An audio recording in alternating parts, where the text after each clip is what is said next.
তা আমাদের ক্যাপ্টেন সাহেব আজ অনেক খুশি খুশি লাগছে। কি আপনারা খেলার আগেই কি ফাইনালে চলে গেছেন নাকি? দূর মিয়া, খালি আমাদের পিছে পইরা থাকো, খবর রাখো খেলায় কি হচ্ছে। আমেরিকার সাথে প্রথম 2 ম্যাচ হারার পর খুব তো বলেছিলা আমি ক্যাপ্টেন হওয়ার যোগ্য না, বাংলাদেশ ক্রিকেট শেষ, আমি দলে থাকার যোগ্য না। এখন কি হলো?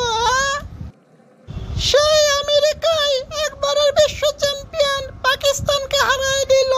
আমরা তো এই আমেরিকাকে লাস্ট ম্যাচ 10 উইকেট হারাইছি। তোমাদের এত সমালোচনার পরও আমরা যে এই কাজ করতে পারছি, তার জন্য ধৈর্য শক্তিতে নোবেল পুরস্কার দেওয়ার দরকার ছিল আমাকে এবং আমার দলের সবাইকে। হ্যাঁ হ্যাঁ, আপনাদের ধৈর্য শক্তির জন্য না, আপনাদের অজুহাতের জন্য একটি নোবেল পুরস্কার দেওয়া অবশ্যই দরকার। ক্যাপ্টেন, অন্যের আলোচনা বাদ দিন, কালকে আমাদের ম্যাচ, আর আজকে আপনি পার্কে বসে রয়েছেন।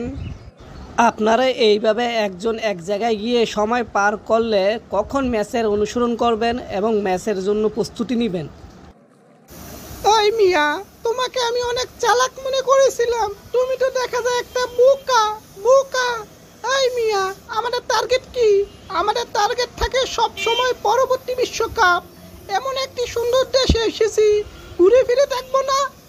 এই বিশ্বকাপ শেষ হওয়ার পর তখন দেখবা তুমি পরবর্তী বিশ্বকাপের জন্য প্রস্তুত হব, তখন ভালো করে অনুসরণ করবো না।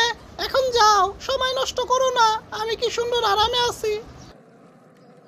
আমরা এখানে খেলার জন্য মাত্র 14 জন এসেছি, আর তোমরা সাংবাদিকরা 42 জন এসেছো।